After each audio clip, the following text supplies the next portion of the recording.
On Friday, I returned from 8 days in Israel, my first visit ever to a part of the world that in some ways I know better than anywhere else, including New York. Growing up conservative Mennonite, I memorized vast swaths of the Hebrew Bible and Christian New Testament. My father, a Mennonite minister, has always been fascinated by biblical archaeology and the role of Israel. Study of the ancient Near East formed a central focus of my classics training in college, as well as my seminary education and my graduate study.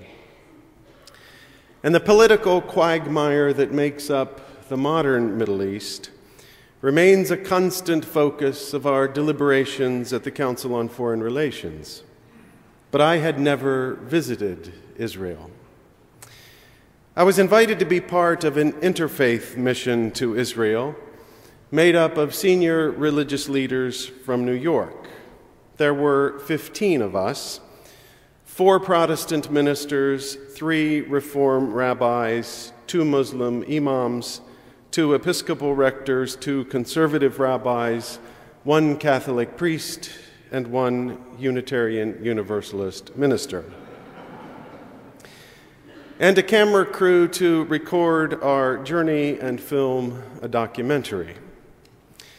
Since I had never been to Israel, I felt out of my league among these colleagues, some of whom go to Israel more often than I go to New Jersey.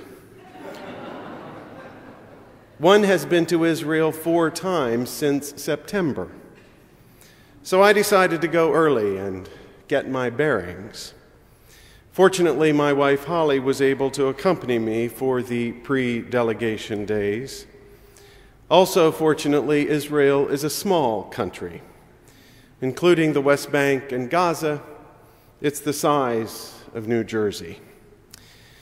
When the delegation arrived, the 15 of us embarked on a 5-day whirlwind of presentations by leading journalists and academics, meetings with religious and political leaders, and excursions to places of interfaith vitality and internecine hostility.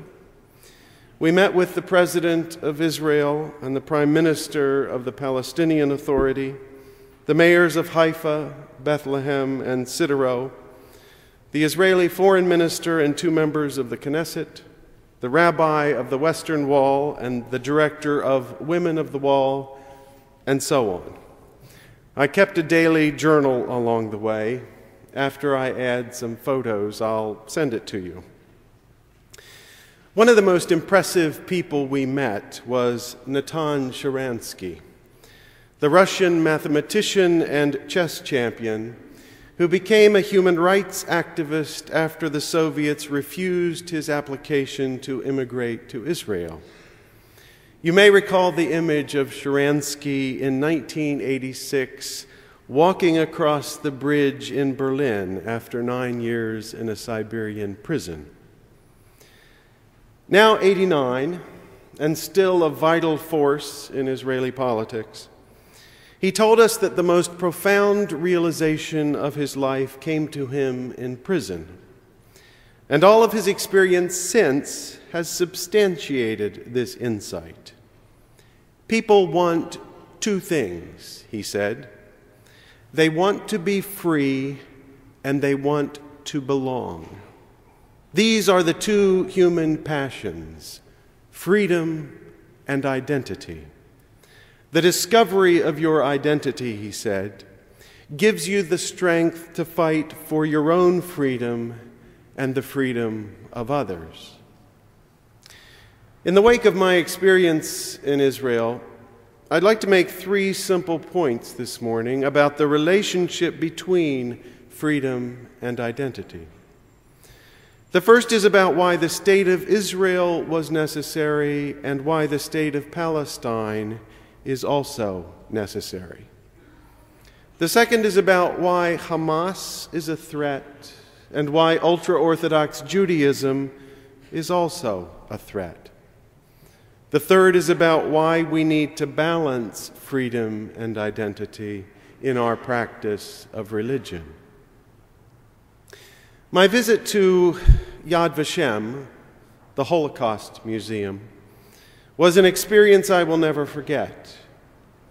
The long, narrow museum cuts like a knife into the top of a mountain. You walk down and down, further and further underground, as the story of the Holocaust unfolds. The slender prism of light entering from the world above grows increasingly distant and faint, until you reach the point in the narrative where the camps are liberated, at which point you begin to move upward toward the light once again. At one point in the descent, you stand before a large chart prepared for a Nazi conference on the final solution to the Jewish problem. The chart lists the number of Jews in the world by country. The Nazis counted 11 million Jews at the time. And what you realize with chilling clarity is that for the Nazis, this chart wasn't a census. It was a list of targets. They had 11 million Jews to exterminate. By the end of the war, they were more than halfway to their goal. Half a century earlier, a Hungarian Jew named Theodor Herzl had looked at the status of Jews in Europe and concluded that anti-Semitism could not be cured or defeated, but only avoided. And the only way to avoid it was to create a Jewish state.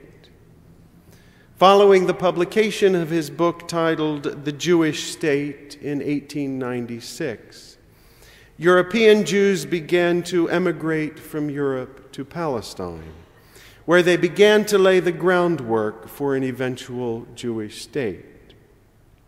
The state of Israel was necessary because the Jews of Europe had a strong identity, but until 1948, they had scant freedom, if any. Today, the state of Palestine is also necessary. The Palestinians have their identity, but under the Israeli occupation, they have too little freedom. The suffering of the Palestinians, both in the West Bank, but more so in Gaza, is palpable and pervasive. They feel marginalized and demoralized. Many feel trapped and angry. The lack of reasonable access for Palestinians to medical care, education, and work, not to mention their lack of freedom to travel to visit family and friends, is a denial of human dignity at a minimum, and in some cases a denial of human rights. The ability of Israel to maintain its standing among liberal Western democracies requires it to get out of the occupation business, and soon. On Thursday, we spent an hour with Israeli President Shimon Peres in his home. When asked about the Israeli occupation of the West Bank and Gaza, Peres replied, "We were not born to rule other people." In fact, he added, Israel was the first nation willing to recognize a Palestinian state. He sees Salam Fayyad, the Prime Minister of the Palestinian Authority, as his partner. Peres went on to pay Fayyad the ultimate compliment. He compared Fayyad's role in building the Palestinian state to David Ben-Gurion's role in building the State of Israel. From our visit with President Peres, we traveled north into the West Bank to the city of Ramallah, which will someday become the capital of the State of Palestine. We met with Prime Minister Fayyad in his office. When asked about the core issue for the Palestinians, Fayyad responded, "We desire to live as free people in a country of our own with dignity. We want to live in peace and harmony with Israel. Freedom and identity." Fayyad is energetically building the institutions of the Palestinian state, buoyed by significant foreign investment from other Arab nations. Ramallah is beginning to look like the capital of a nation. The creation of the State of Palestine is a necessary next step, both for the dignity of the Palestinian people and the moral integrity of the Jewish nation. The Palestinians have their identity. They need their freedom as well. But there are stumbling blocks in the way, which brings me to my second point about threats to progress. Two minority groups, one Palestinian and one Jewish, oppose a two-state solution and are determined to thwart it. Both are trying to impose their own identity onto others and thereby deprive others of freedom.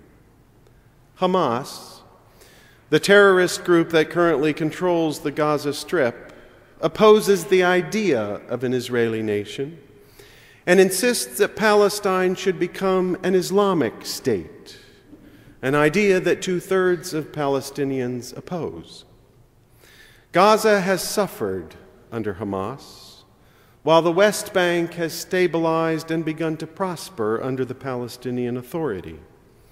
This disparity increases the tensions between Hamas and the Palestinian mainstream.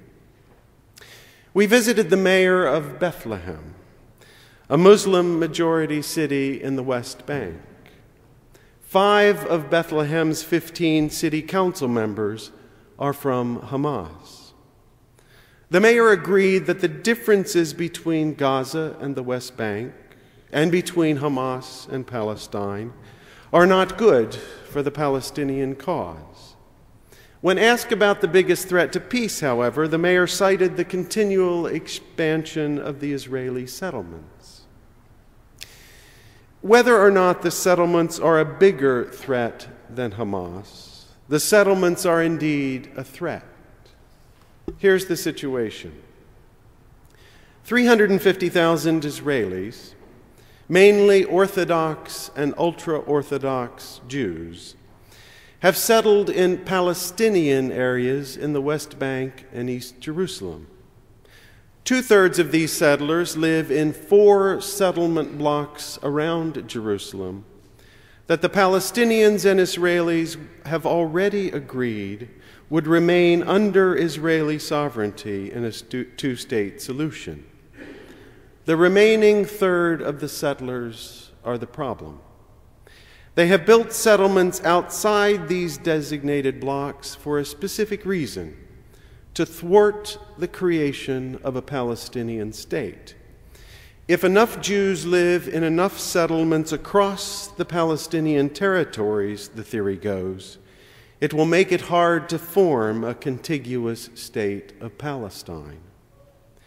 The ultra-Orthodox Jews, who make up 8% of the Israeli population, also want Israel to become an Orthodox and not secular Jewish state. Like Hamas, they want to impose their religious identity onto the state, thereby denying freedom to women and Palestinians, as well as secular Jews. Here's the irony. Fayyad and the Palestinian Authority oppose the strategy of Hamas, whereas the Israeli administration under Benjamin Netanyahu mostly supports the ultra-Orthodox agenda. Peace will probably not come anytime soon.